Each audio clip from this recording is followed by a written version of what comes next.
on tonight's panel. We have lots of guests from Northern Ireland, Wales and Scotland throughout the week, including on this programme, and we also have lots of callers, including our first caller, Marty in Belfast, is speaking for the whole of Northern Ireland on the programme. Hello, Marty. Oh, no pressure then, Iain, eh? Quite. Now, what's your question for the panel? Why is everybody in power so narrow-minded about how to pay for social care? Why do you say narrow-minded? Well, they're either looking at just income tax or not. Well, according to the media, either income tax or national insurance. Surely to goodness, the government could create a social care fund, for want of a better expression, and link the contribution levels to the similar income brackets that they use for income tax. So non-taxpayers, who are obviously the least, don't pay anything. Basic rate taxpayers pay, I don't know, a 1% charge or a 2% charge, whatever it is. Higher rate taxpayers a little bit more. Additional rate taxpayers a bit more still. But it has to be separated. It has to be solely for social care. Okay. I mean, right. I'm no rocket science, but that is simple to me. Marty, thank you very much for that. Joe Harris, let me come to you first, because the social care is a real problem for all sorts of councils up and down the country, and the proportion of the budgets that it takes up now, well, you tell me, I suspect it's far more than it was 10, 20 years ago. Why, I mean, to sum up Marty's question, it's really, why aren't we being more imaginative about how to fund social care? Why does it have to come from the traditional ways of funding things? Yeah, well, I think it's because it's a politically a very toxic issue. If you remember back to the 2017 general election, it basically torpedoed Theresa May's election campaign, and then obviously it was put on the back burner. So we're waiting for the government to it's been put off to the autumn now, come up with their proposals. But yeah, it's a very, very complex issue. You've mentioned councils there. My own county council here in Gloucestershire frequently overspends on adult social care and indeed on children's social care. So yeah, it's a very complex issue, and it's a big politically toxic issue, and it's an easy one for the politicians to go at each other on. How would you fund it? That's a good question. I think we need to I think we need a big discussion. We've had several reports, haven't we, Dilmore? We've got the government presenting proposals in the autumn. I think we need to look at progressive taxation. I do. I think if we're going to pay for something, we need to ensure that the state is there we need to ensure the state is there to care for people. People pay taxes throughout their life. We also need to look at how individuals can pay for it, and this is where it went wrong for Theresa May a couple of years ago, because talking about, I think it was the dementia tax, wasn't it? I think it's a really tricky one, and I think we need to have a big open discussion. And I think where possible, it needs to be cross-party, because the only way we're going to come to a lasting and permanent solution on it is if we've got that cross-party consensus. But I don't see people clamouring to get round the table at a Westminster level. Nav, what do you think about this? Because Joe says we need to have a big open discussion. We've kind of been having that discussion for more than 10 years now, haven't we? There were cross-party discussions, I think, certainly in the latter years of the Gordon Brown government, and I think in the early years of the coalition government. What would be your solution to this? So, yeah, I mean, this is a massive issue, and you're absolutely right that we've been talking about it for years and years, and not much has happened. If we were under a Labour government, we'd be working towards a National Care Service, which would be similar to National Health Service. Important to remember, Labour delivered National Health Service, free at point of use for everyone. But yeah, I appreciate you asking about funding. So I would go back to a progressive funding model, but we've long been promised for years and years a white paper on social care reform, but we haven't seen that. Now, I understand obviously the pandemic has made things challenging, but it's long overdue. We live under a system where National Health Service has meant that people are living longer and longer, and that's a wonderful thing. That's a massive positive. But with that, of course, come challenges. And I'd personally like to see a National national care service similar to the NHS model, where everyone, regardless of their background, can access it. But of course, there's a huge cost element to this, and it needs to be funded by progressive tax system. People with the broadest shoulders, people with the deepest pockets need to pay a little bit more than people perhaps on minimum wage or 0-hour contracts. So you can understand the logic of saying, well, look, it is a kind of insurance thing, isn't it, social care, because not everyone is going to need it, but many people will.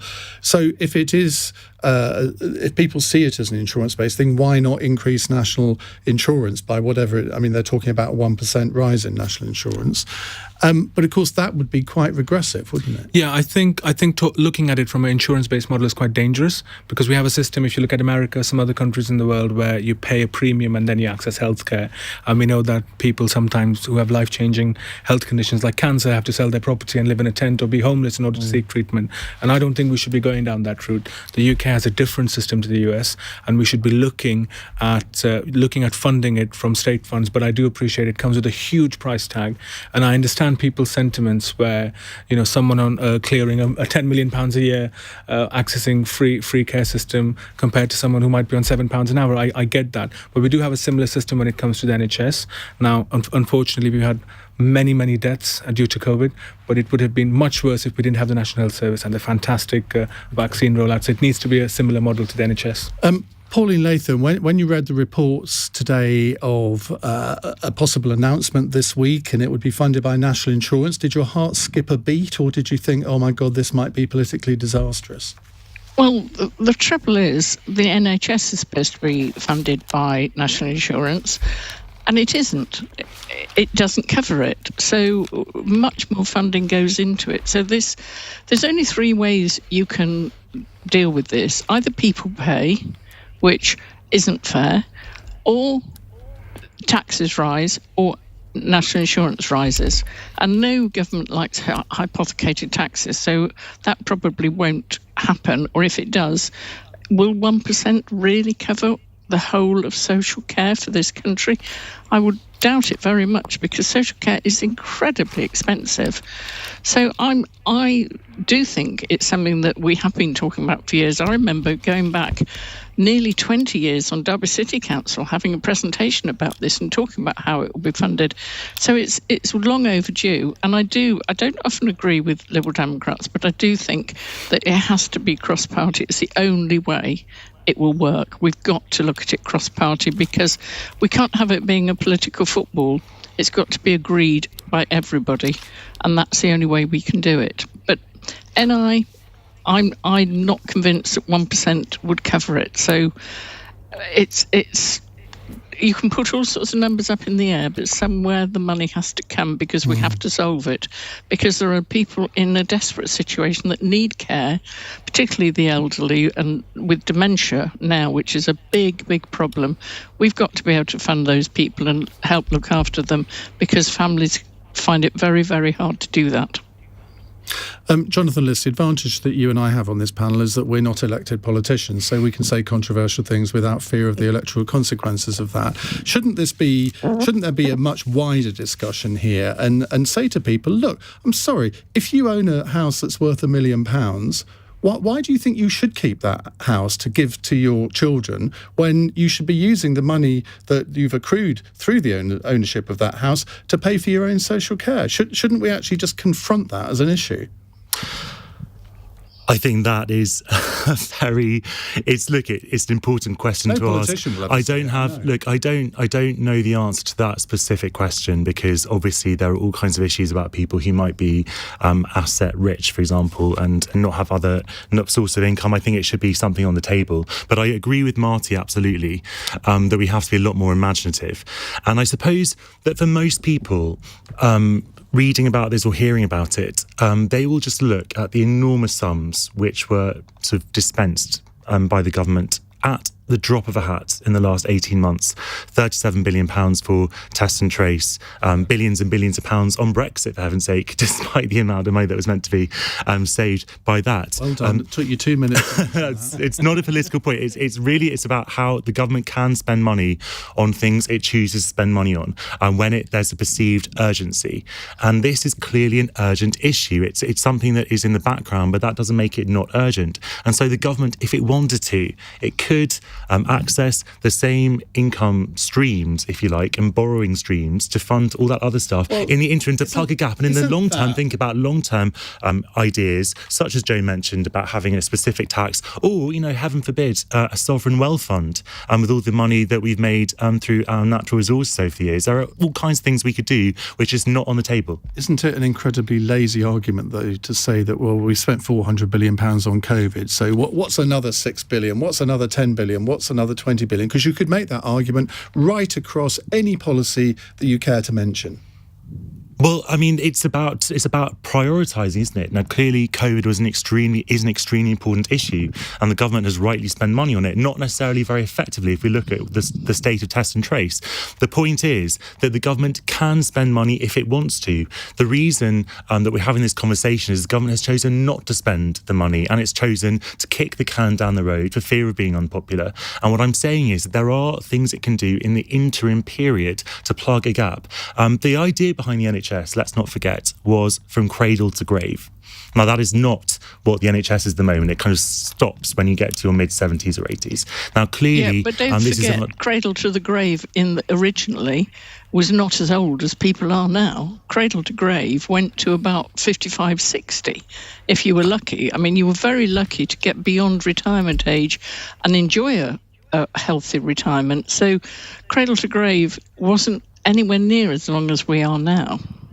No, that's entirely true, Pauline, but I suppose that the point is that the fundamental principle of the NHS is that people can rely on a safety net until they die without having to become impoverished in the process. I think that's a cross-party principle that we can all agree on. I suppose the point that I was trying to make was that the NHS doesn't do that. Now, if you suffer from dementia, you don't get the level of care that you get if you are a cancer patient, for example. There are all sorts of anomalies in the care system. I'm not justifying it by any stretch of the imagination, but I could easily say, well, if we've got £5 billion to spend, should we not put that into dementia care, or should we not put that into something else? There are so many demands on the public purse at the moment, and there will be after COVID, obviously, that it's difficult to say that we can meet every single one of them.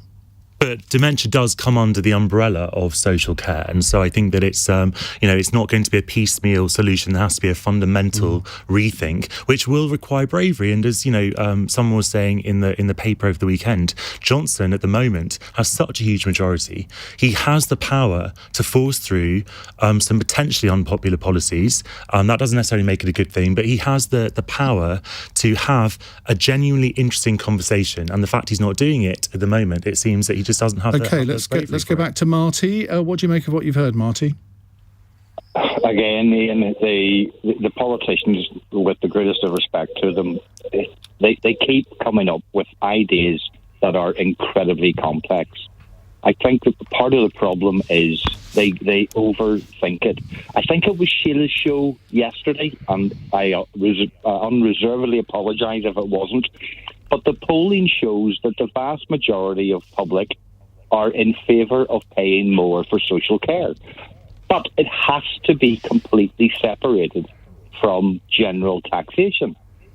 And I just don't understand I'm not why... so sure about that. You're not sure about what? Ian, if I can, the big issue... Okay, yes. Joe. The big issue is money, but the other massive issue facing social care is staffing. I think it was the beginning of last year, the gap in social care staff was about 120,000 people. That is a real issue. And as we go into this brave new world outside the European Union, access to labour is going to be a real challenge.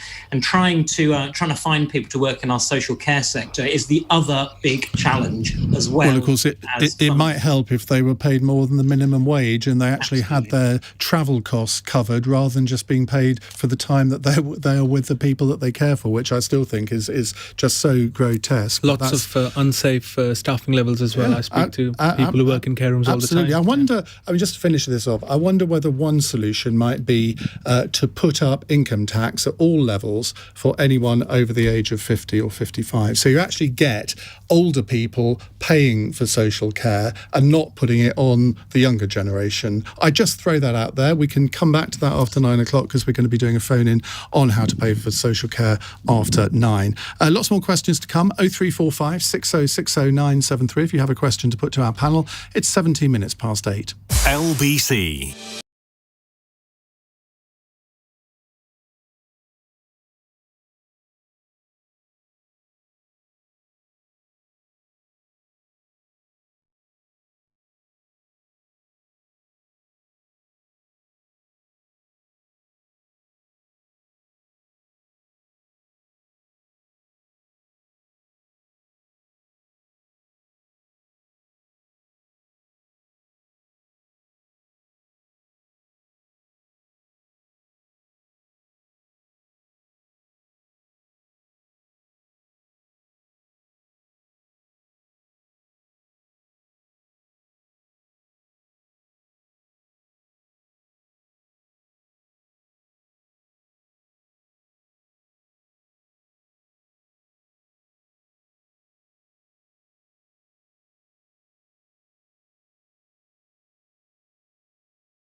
Twenty past 8 on LBC. You're listening to Cross Question, or hopefully watching us as well. Let me just remind you of who we have on the programme tonight. Nav Mishra is Labour MP for Stockport.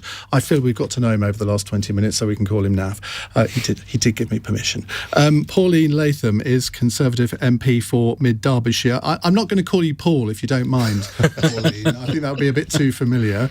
But Joe Harris, I can call Joe. He's LibDem leader of the Local Government Association, and Jonathan Liss is a political commentator. Our next question comes from Colette in Enfield. Hello, Colette. Hello, Ian and Guess.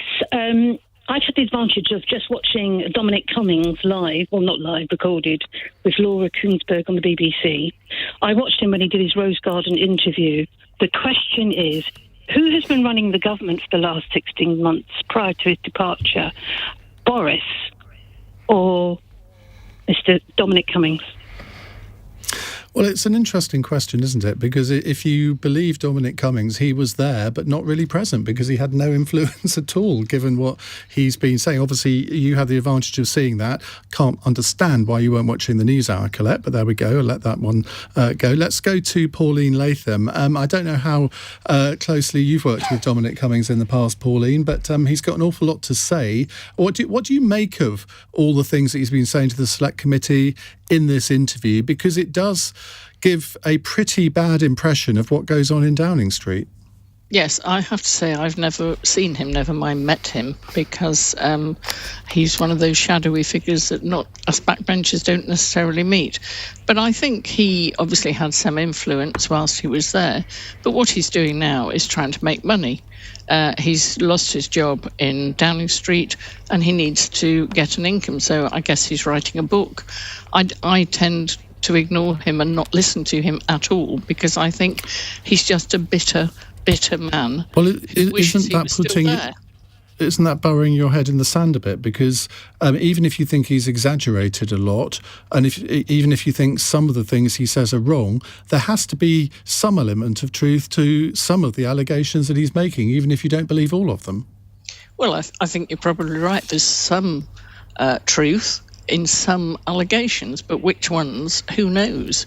Because, anybody who can go off to Barnard Castle to test his eyesight, who talks rubbish in that situation, who knows what rubbish he's talking in the other situations? And I don't ever watch him, to be honest. I think he's a dreadful person, and he's obviously not doing the Conservative Party any favours. But if you believe every word he says, you're wrong.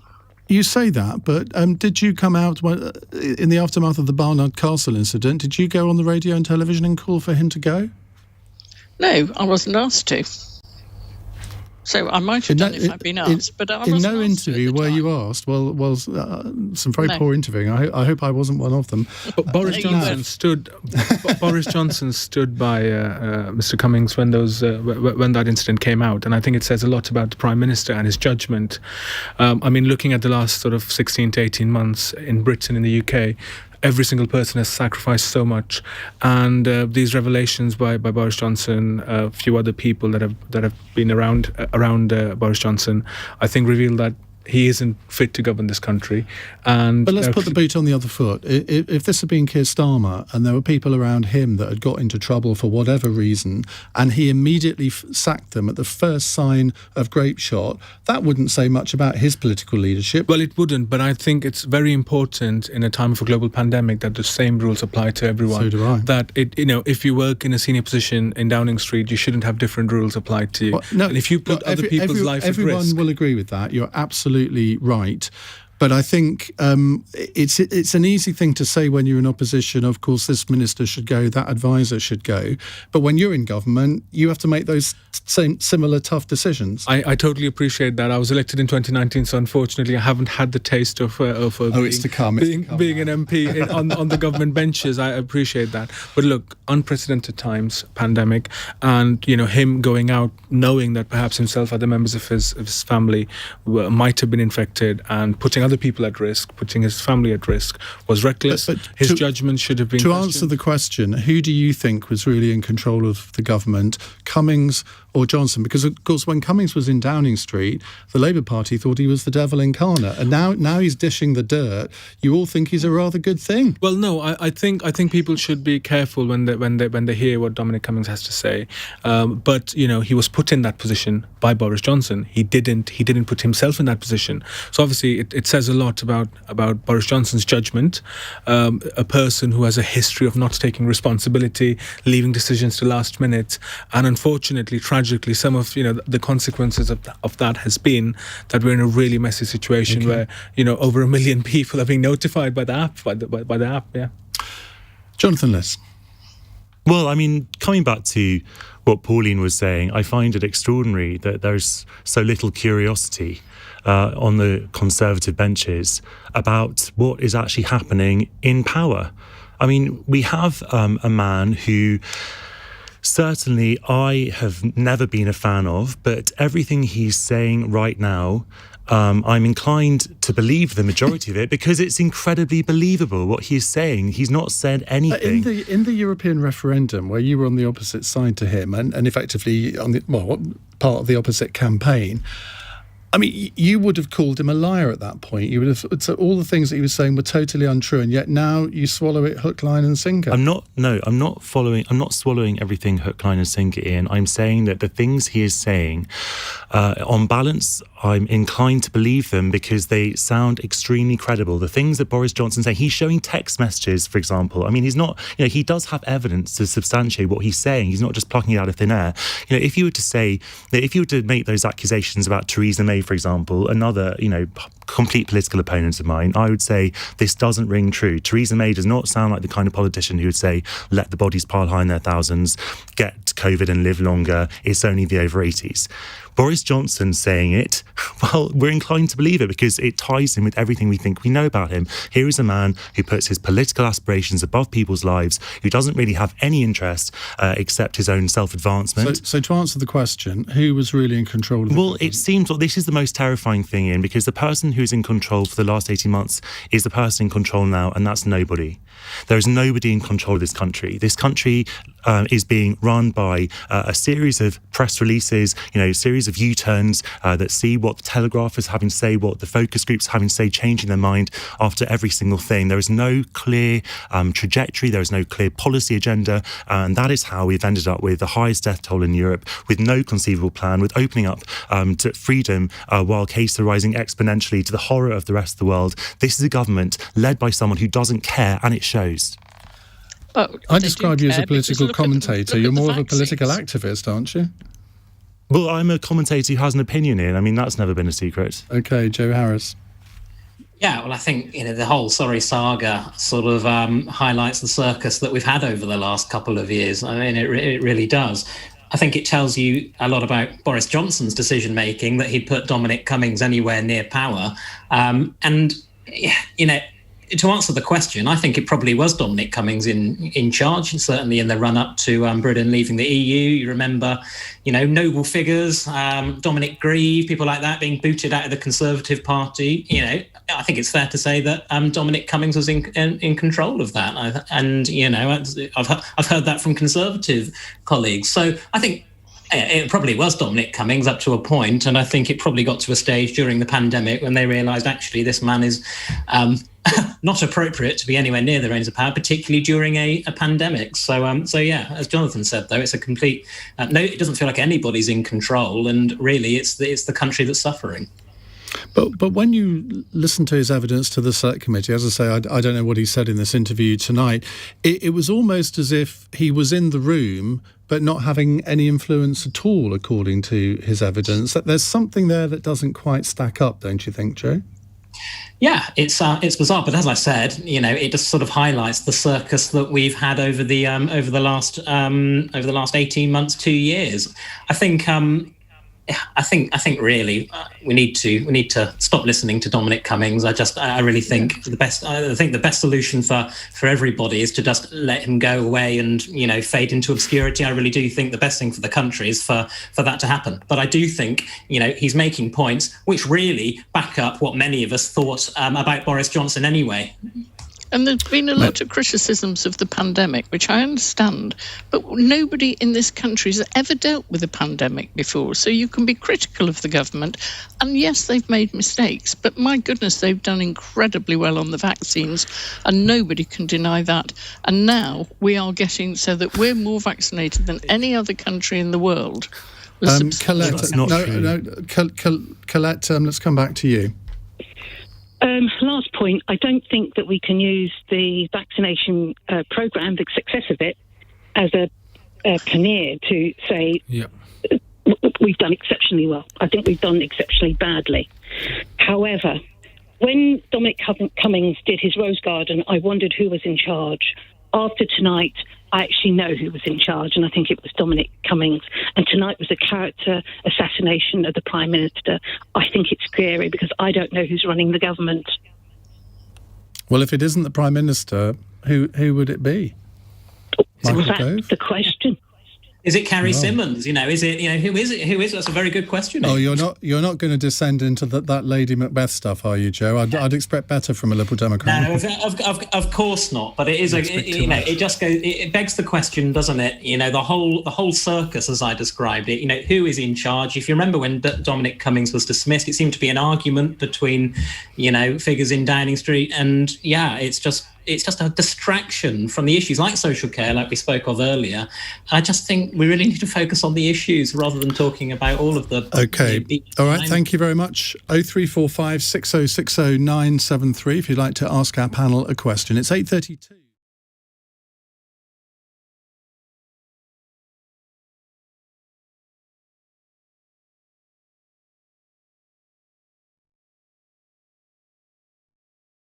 support anyone who has to stay at home in England. It comes after the Business Minister Paul Scully suggested people had a choice.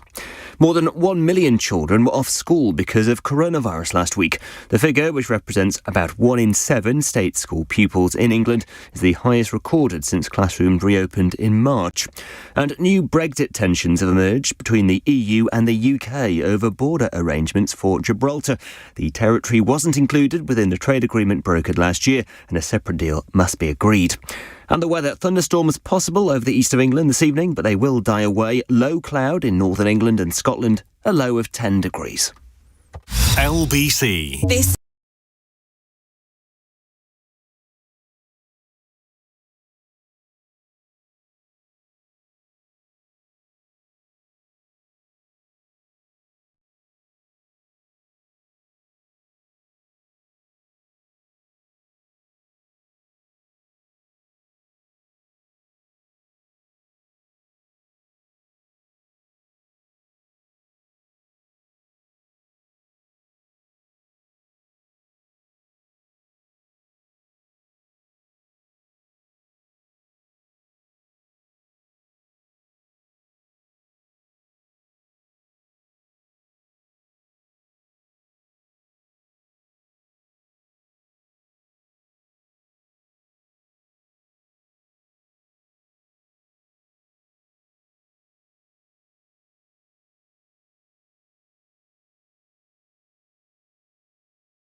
at all times, 24 hours a day, 7 days a week.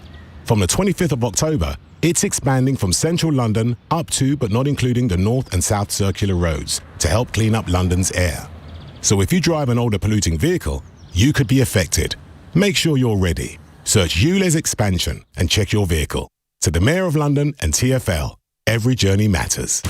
Cross Question with Iain Dale on LBC. With Purple Bricks. Meet your local property expert today. 8:35 on LBC. Our panel, Nav Mishra, who's Labour MP for Stockport, Pauline Latham, Conservative MP for Mid Derbyshire, Jonathan Liss. Is Buxton in your constituency, Pauline?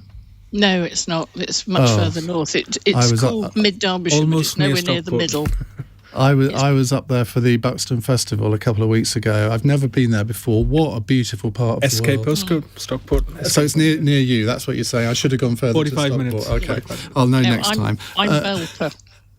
Okay. Jonathan Liss is a political commentator and Joe Harris is LibDem leader on the Local Government Association. Joe, just explain a moment what that actually entails, what the Local Government Association is and what you do on it. Yeah, so what's the best way to describe the LGA? Well, it's a bit like a union or the professional association of local councils. So the membership sounds fascinating. Yeah, right. Iain, you're always welcome. Yeah, but you also lead just around the corner from you, so you're always welcome to pop in. And I know it is. You're also a leader of a district council in Gloucestershire, aren't you? That's right, Cotswold District Council. It's a very nice place to come and visit the Cotswolds, I'm sure you know. I'm actually coming to speak at a literary festival there next year, so maybe see you there. Right, let's go to another caller. It's Gareth, who's in Braintree in my home county of Essex. Hello, Gareth. Hi there. Hello, what would you like to ask? Sure. So I'm a first-time caller, so you may have to forgive me if I stumble. My question is, do you think it would make sense if all public sector pay, including MPs, is linked so all receive a pay rise at the same time, at the same level, while allowing for one-off bonuses in sectors in extreme circumstances, aka a pandemic? Should all public sector workers receive the same pay rise? Well, that's a difficult one, isn't it? I'd like to see NHS workers get far more than 1%. It's all well and good, most people standing on the doorstep clapping, but then the government's delivered a 1% pay rise. I think that's unacceptable. The point about salary for MPs, I'm not going to deny that MPs are very well paid, and I think a lot of people who work in social care, the topic we were talking about earlier, a lot of people who work in the National Health Service. I know people in my constituency who work in the NHS on £9 an hour. But would it be fair to pay all public sector workers the same pay rise, regardless of performance, regardless of what they do? I think the pay rise should be negotiated by representative bodies. Of course, I'm a Labour MP, a Labour representative, and I'm unapologetically pro-trade unions. So I'd like to see representative bodies, the trade unions, we have independent trade unions in the UK, I'd like to see them negotiate a pay rise for their sector. They do. Yeah. Well, I think the 1% negotiation, none of the trade unions are happy with that figure.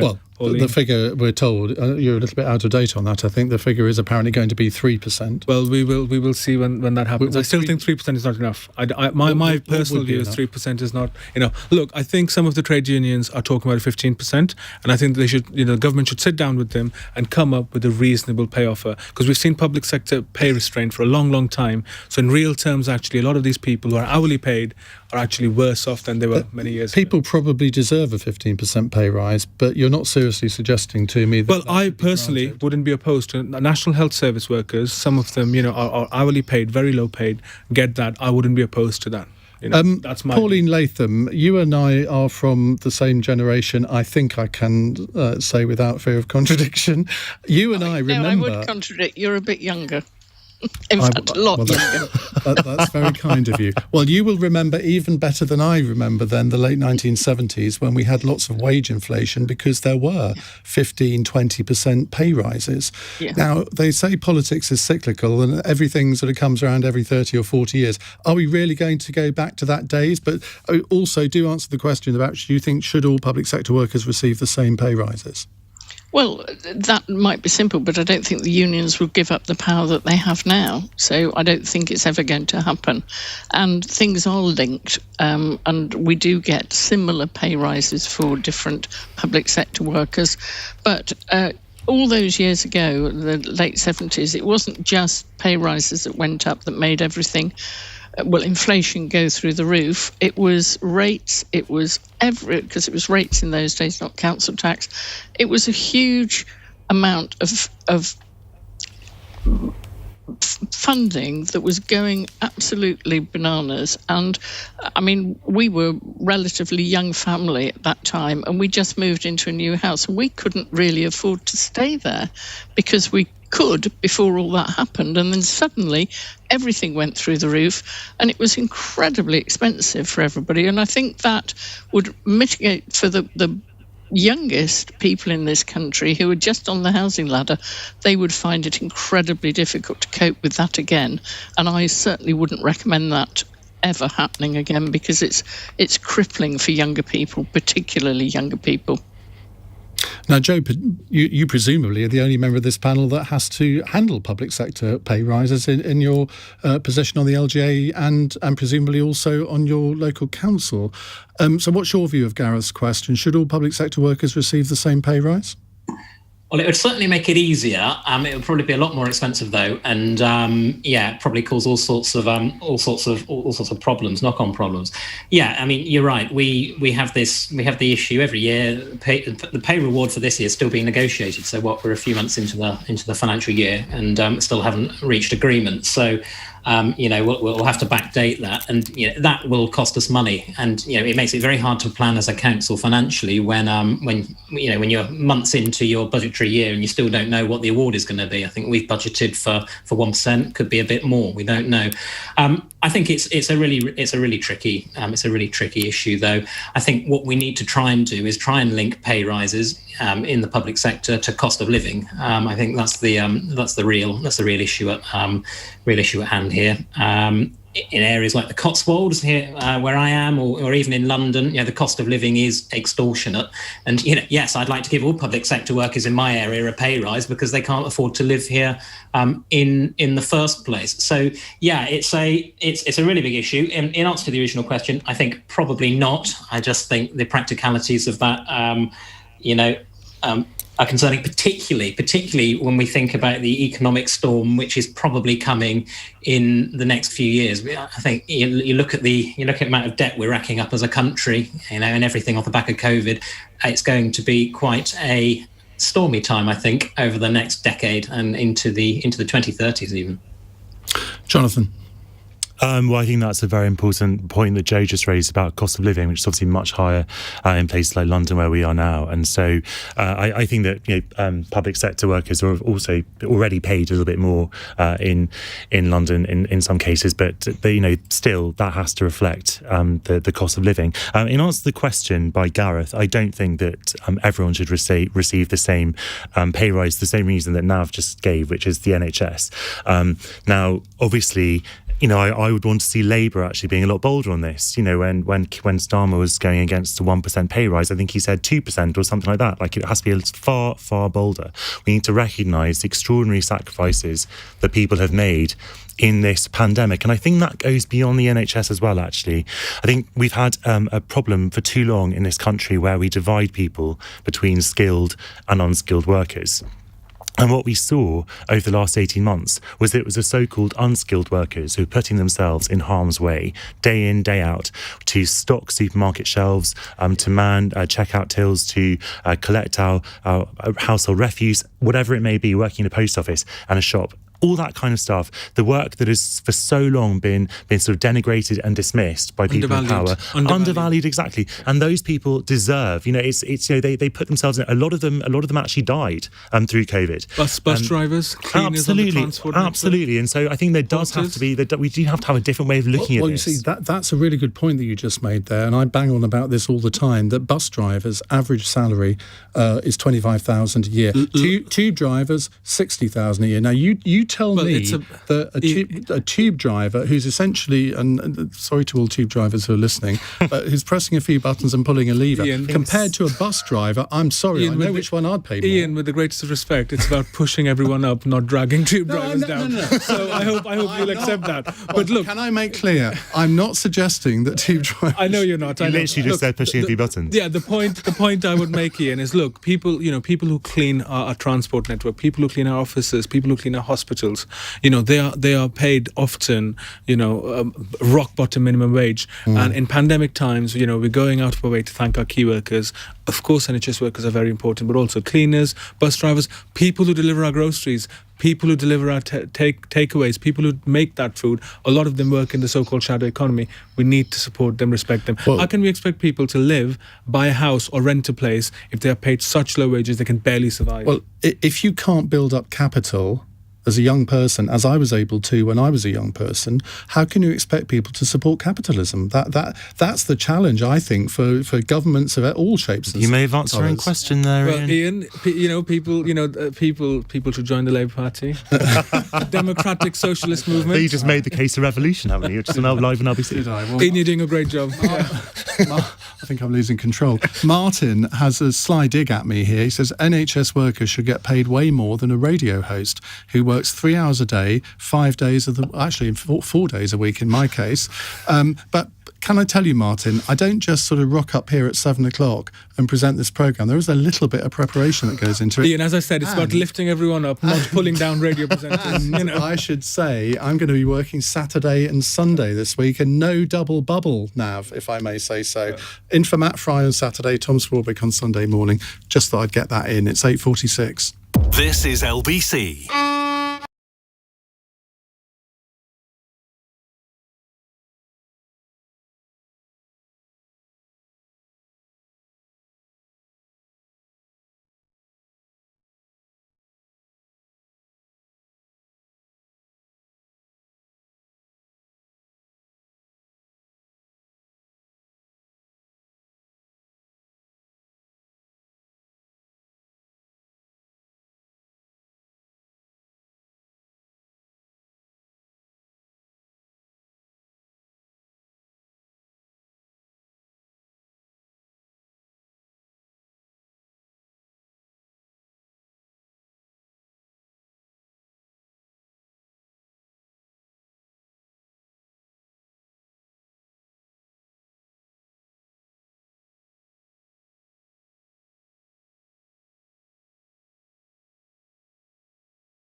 Nav Mishra, Pauline Latham, Jonathan Liss and Joe Harris. I nearly said Joe Haynes then. Joe, you probably don't even remember who Joe Haynes is. He's press secretary to Harold Wilson and lives near me in Tunbridge Wells. You don't look quite as ancient as he is, but there we are. But best wishes to him if he's listening. He's a great man. Right, let's go to Janine in Glasgow for a text. Is it fair for those that aren't double jabbed to be excluded from society? Jonathan. Well, if you think that a nightclub is society, then it's kind of a fun society in some ways. But no, it's not fair to exclude double jab people from society. It is fair, on balance, to exclude them from potential super spreading events such as nightclubs if everyone has been offered the chance to be doubly vaccinated. Now, this is a really difficult issue. I think that you do have to balance all kinds of things. There are some people who won't have the vaccination for a variety of reasons, but fundamentally, we are still in a pandemic. We are now in a third wave, which is getting worse every day and is likely to do so for the next month at least. And although it's closing the stable door after the horse has bolted to apply this measure at the end of September, it simply illustrates the fact that we should have, if you're only going to be able to do it at the end of September, then that's when you should be opening the nightclubs, for heaven's sake. But in that situation, right, but in that situation, I do think that it's a reasonable measure. And the fundamental thing here is that we shouldn't be doing this right now anyway, frankly. The Prime Minister made the point himself inadvertently yesterday when he said that 35% of 18 to 30s were unvaccinated. Well, those are people who are going to be going to nightclubs. So what does he think is going to happen to long COVID? Well, what does he think is going to happen? Some people think that this move is a sort of a way of persuading 18 to 24-year-olds to get vaccinated. And I think that's reasonable, and it's something that has been done in other countries. France and Italy are applying similar measures. I believe that you can't force people to get vaccinated, but you can say you need a vaccination on balance to go to this thing in the same way that they're going to be asking care workers to have vaccinations, because fundamentally, if you have the conflict between personal liberty and individual choice and public health has to come first, because my freedom cannot impinge on someone else's freedom. That's not what freedom is. So you have no philosophical opposition to COVID passports in general? I have questions about them. I think that it would be ludicrous for one person to wholeheartedly endorse one side or the other. It's a measure which is unknown in this country. I mean, obviously, we've all had immunisation records from when we were children, and anyone who's been to certain countries in the world will have had to have a vaccination in order to go there. So this is not entirely new, but certainly it's new in order to enable people to access certain leisure facilities and public and services. But it's not stopping people from going to hospitals or shops. That I would completely disagree with. But going to a nightclub is something specific. Okay. Leisure venue. Joe Harris, the Lib Dems have come out and said that they would oppose COVID passports if there's legislation. What's your view? Yeah, well, I think it's a funny one, isn't it, when you've got senior members, of all political parties talking about the so-called Freedom Day, and then COVID passports are suddenly implemented. It doesn't feel very free to me. I think civil liberties quite often, aren't particularly popular, particularly in times of, security crisis, or as we've seen during a global health pandemic. But the concern with civil liberties always is that once you take them away, you very rarely get them back. And I think what we need to do is we need to ensure that the measures that we take over the next few months, and as we head out of the pandemic, touch wood, that's sooner rather than later, we need to make sure that they're proportionate to what we're doing. And I think going back to the original question, no, it's not acceptable that that double jab, that people that aren't double jabbed should be excluded from society. But as Jonathan has said, yes, if you're going to a large event, I think there's a realistic expectation that you might not be allowed to go. As you say, when you start getting into the realms though of banning people from the supermarket or banning people from the other public places, that's when you're in tricky water. So I think we need to tread carefully. I think if I was an MP, on balance, I would probably vote against COVID passports, just really for the civil liberties argument. But yeah, I think there are no easy answers on this. Okay, Pauline. I have to say, before I answer the question, I'm not really as red as this. It's just the sunset coming through the window, shining on me. I thought it was just a good tan. No, I don't go out in the sun very much. I think it's a really difficult situation because clearly the cases are rising and the deaths are going up slightly, but not anywhere near where we were before. I think it should be a personal choice. If people are worried about getting COVID or long COVID, but young people generally don't have a hugely difficult illness.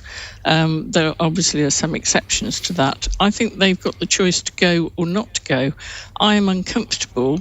And again, as I say, I don't often agree with Liberal Democrats, but I do agree with once you've given up the free... new coalition being built here. I hope not. No, I don't think so. I don't think that'll happen for a long time. But if you've given up your freedoms, then it's really difficult to get them back. And I'm very uncomfortable about this. I can understand it in some ways, but I just feel people should be allowed to make some choices. Okay. We've got through this and we aren't doing too badly. Now, 30 seconds, if I can, because I want to fit in another call. I oppose these passports, but we need to make sure that the government keeps testing free of cost. We're not charging for tests. Venues will appreciate that. We need to have a quick turnaround on PCR tests and all of that. It's entirely up to people. No one should be forced to take the vaccine. However, I do think people should be encouraged to take the vaccine. It's safe, it's been tested, and the NHS has done a brilliant job rolling it out. I don't want to attribute the success of the vaccine rollout to the government, because the NHS has done a fantastic job. People should be encouraged to take it. They shouldn't be forced. Although, going back to Jonathan's point, it is not mandatory to go to a nightclub. It is not mandatory to go to a gig or anything like that, a so-called super spreader event.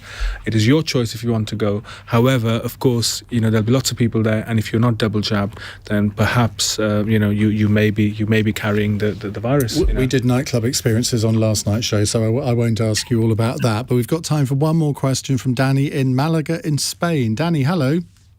Hi, Ian. How you doing? Hi. Hi to the panel. A quick question. What are your views on changing the rules on medicinal cannabis being used by the NHS? Because the rules are in place for it to be allowed, but it doesn't seem to be happening. People are finding it very difficult to access medicinal cannabis, like for epilepsy for children and so on. What are your views on freeing up the laws and just making it easier for medicinal cannabis to be used in the UK? Your views... OK, thank you, Danny. Your views in 45 seconds each, if I can. Pauline, let's start with you. I think my colleague Heather Wheeler in South Derbyshire has got the government to say that this will happen, but it needs some research into it and some science behind it. Joe? I think we should introduce a legal regulated market. Let's take this out of the hands of criminals. No, this is This is medicinal cannabis. My apologies. So medicinal, yes, medicinal. Absolutely. I think, of course, it should be. Of course, it should be legalised. If you've got somebody w's suffering and there is clear evidence to suggest that medicinal cannabis can help, then I think, absolutely. So there you go. You got 2 for 1 there. But the laws are actually already in place, but there seems to be some reluctance on the part of GPs to prescribe it. Nav, what's your view? Look, the United States, several states in the United States, several nations in Europe have a much better system, and I think we need to move towards that. Of course, you've made the distinction between medicinal cannabis and cannabis for leisure, so it's very important. And as a constituency MP, I get lots of emails and letters on this issue, people who are struggling to get access for their children or for their family members. So it is a serious issue, and I think there's more and more research on the subject, and it should be more widely available. That's my view. Jonathan? I think it's a total scandal, the fact that we have seriously ill children who are suffering for no reason at all other than bureaucracy. It's that we've had endless research on medicinal cannabis. We know it's more dangerous for children to be sick than to have this. And there have even been stories about the drugs being held up from the Netherlands over sort of customs and ridiculous stuff like this. But the fundamental broader issue is that we need to have a market for all drugs. I don't believe in any criminalisation of drugs, and particularly when people need it to prolong their lives. It's just so stupid that we're having this conversation. Danny, thank you very much for that question. Final text from Dean in Durham. Jeff Bezos from Amazon has joined Richard Branson by rocketing to space, sort of. Who would you like to stick on a rocket into space? Nav. Boris Johnson. Jonathan. I mean, it's got to be him, hasn't it? I mean, who else could it possibly be? He's making all our lives a misery. Joe. Yeah, Boris. Well, I think, Pauline, you're going to sort of probably disagree with this, or not? Yes, I think I am. I'm going to say Dominic Cummings. Well, some very unoriginal answers there, I'm afraid. I think you've let yourselves down, you've let the programme down, and you've let your country down. Joe Harris, Pauline Just Latham, like Boris Johnson. Nav Mishra and Jonathan Liss, thank you very much. We're going to continue the discussion in a moment on how we should pay for social care. Looking forward to getting your views. 0345 6060 973. And for once, we've finished on time. You're listening to LBC. I'm Iain Dale. It's 9 o'clock. On your radio, on Global Player, and Play LBC. leading Britain's conversation. This is LBC. From Global's newsroom at 9 o'clock, Labour has accused the government of mixed messages